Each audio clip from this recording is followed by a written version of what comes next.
Morning, good morning. It's 2:50 a.m. I'm on my way to the gym right now.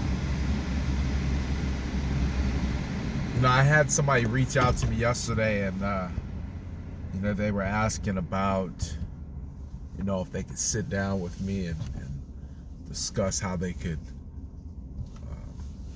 lose weight. They seen that I had some success, and my situation looked similar to theirs, and they said, I think I can do it, but the whole getting up at 2 o'clock, 1 o'clock in the morning, I don't think I'm going to be able to do that. And I said, well, thank God that ain't a part of it. Thank God that you ain't got to get up at 1 and 2 o'clock in the morning. That's not a part of it. The 1, 2 o'clock in the morning thing became a part of me just saying I needed discipline. Like I lacked the key component that will help you achieve any goal, which is discipline. I mean, if you have discipline to go to basketball practice every single day, if you have discipline to do 10,000 free throws, John Wooden, the greatest all-time, he may have been passed by somebody, but the greatest all-time coach in NCAA sports, believed that it was the fundamentals that got you to where you need to go. So instead of working on a layup or instead of working on a jump shot and something else, work on a layup, work on a free throw, work on the fundamentals, work on the things that got you here. And when you have discipline, you have the fundamental key to anything that you want in life. But I said all that just to say that sometimes we sit back and we have a perception. We have a perception about what it takes. And sometimes our perception is dramatically undervalued or advertised. And then sometimes it's over the top. Now, in that man's mind, in that person's mind, they may have felt like, oh man, I can't get into shape like I want to because I'm not getting up that early in the morning. But had that individual never asked me,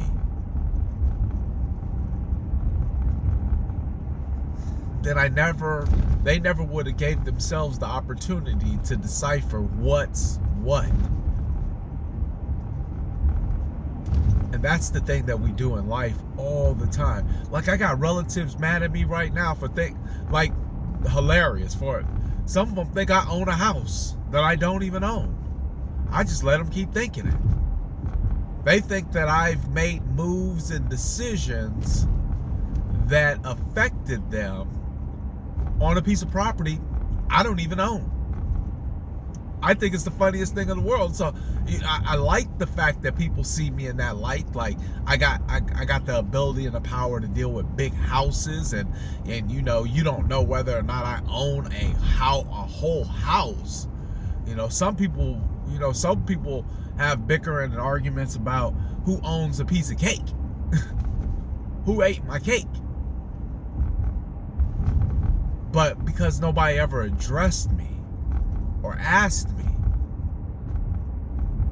they're just walking around with these preconceived ideas about what it takes.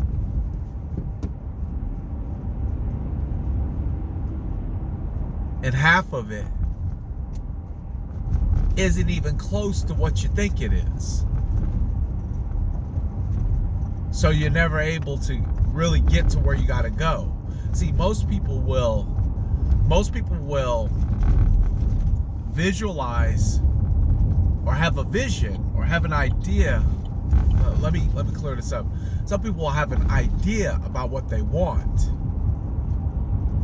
but when it comes time to conceptualize and how to go about getting it, they will automatically overwhelm the process to stunt the growth. Oh, that's not possible. Oh, you gotta come from money. Oh, those people were privileged. They say most millionaires are first generation. Most millionaires living right now are first generation.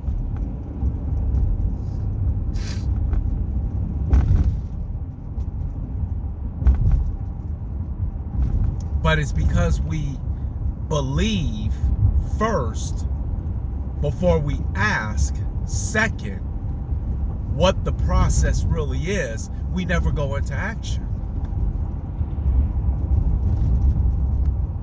I thought it was hilarious. I started laughing. Yeah, I don't know if I'm gonna be able to do the 1, 2 o'clock in the morning thing. I started laughing. Thank God that's not part of it. And now that you brought it up, let me be very clear. The 1, 2 o'clock thing had 100% to do with my discipline. I had no discipline. And I didn't know where to start to get discipline. So I said, let me just do the thing that sounds the most outrageous, hardest to do. I've always been that kind of individual. If I don't know how to do something, just let me go ahead and start at the top.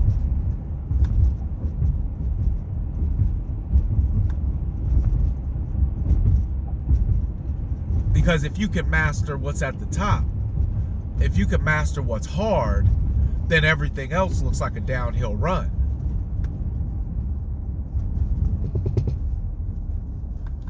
And that's the problem. People want to dwell at the bottom. They want to dwell at the bottom of their thoughts. They want to dwell at the bottom of a process. And because they dwell there so long, when it's time to elevate or when it's time to go to the next level, they can't. They can't because they've never learned how to master anything above level 2. They've just been hit and repeat. Level 2, level 2, level 2.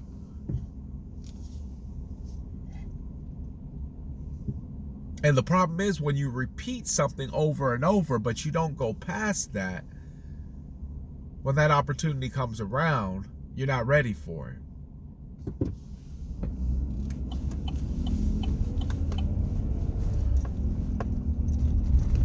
You're just not ready for it.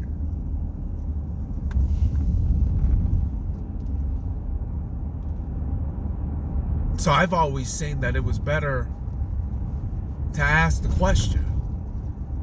Even in my business, I would sit back and have these preconceived ideas about what it took to grow a business, and it was always so overwhelming.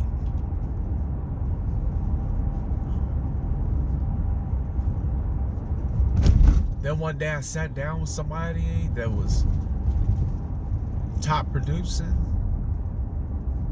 Their income was a high 6 figures, maybe even a low 7 figures a year, which, by the way, is not an impossible feat. Hey man, what's the deal? Thinking he's gonna drop some great big knowledge, that was just so unfathomable that it was only meant for the 1%. And the biggest takeaway from that meeting that I took was, hey, when something comes into my mind, I just do it. I was like, oh, for real? Now, my spiritual walk with God, I know what that is. That means you are being obedient to the Holy Spirit, because the Holy Spirit talks to you. See, I was reading my word. See, this is why it's important to stay in your word. There were 2 different types of baptisms. There was the baptism that John the Baptist would baptize you with. Then there was the baptism that Jesus Christ would baptize you with. Jesus was baptizing in the Holy Spirit. The Holy Spirit was delivered as kind of a gateway, a go-between.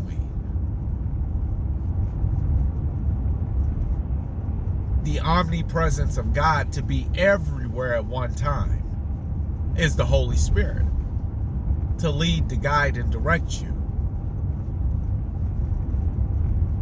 And that's that thing we call instinct.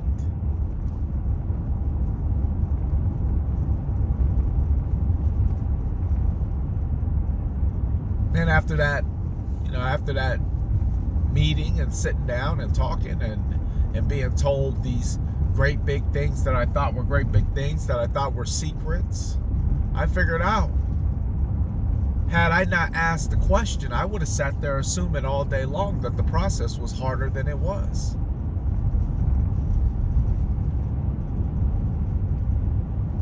And sometimes I think we don't ask the question because we much rather sit there imagining how hard it is.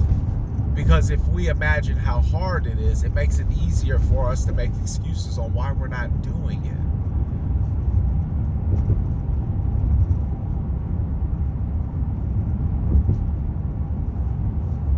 It makes it easier for us to come up with reasons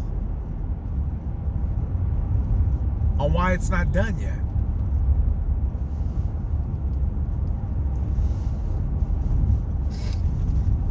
You know, I'm getting ready to run this half marathon.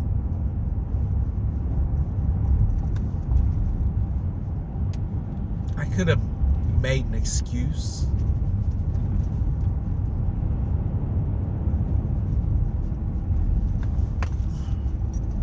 I could have made an excuse. Oh man, I don't know. Then you had to pay for it. I thought it was free. Like, why do I gotta pay you to run on the street, bro? Oh man, I'm not paying for that. Oh man, I'm not running that. Some people won't set goals or targets because they don't want to feel like they have to do something. They just want to wake up every single day and just kind of hope something happens. And then when it doesn't happen,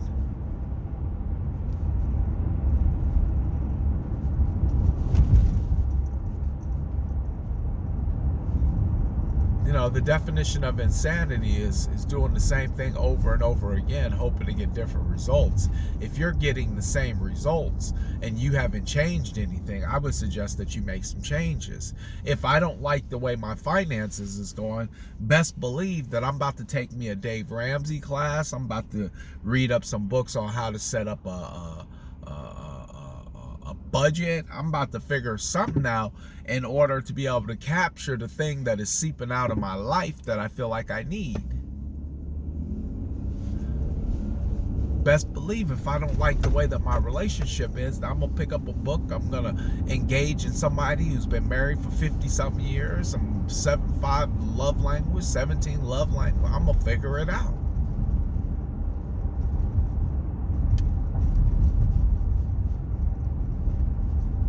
And that's what you do. You figure it out. You figure a way. You figure a solution. But you don't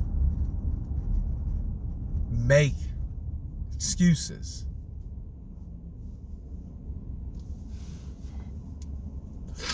On why it's not done.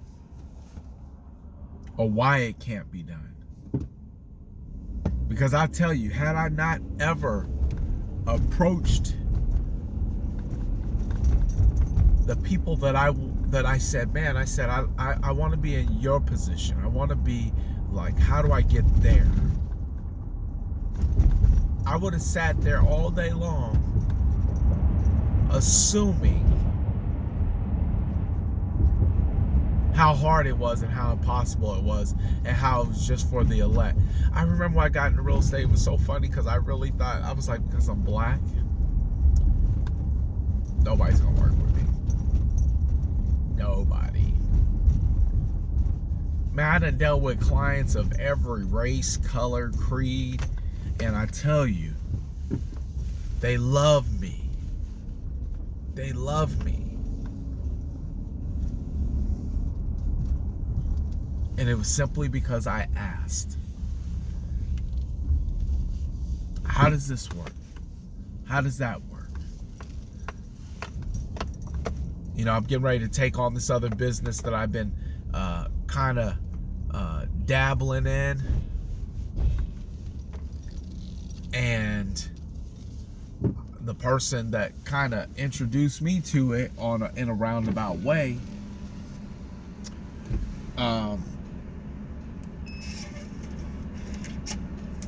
is good at what they do. So that same spirit that's talked to me about how to develop my real estate business was talking to me again and said, take this person to lunch. Take them to lunch.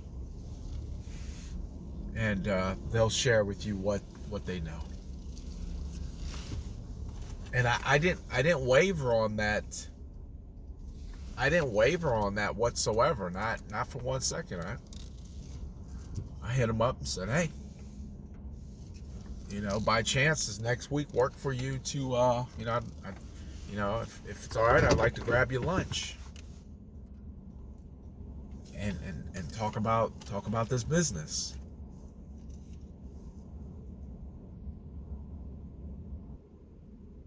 And get some knowledge. And guess what? This individual said, yeah, sure. This time, this place, boom, boom, let's do it. Perfect.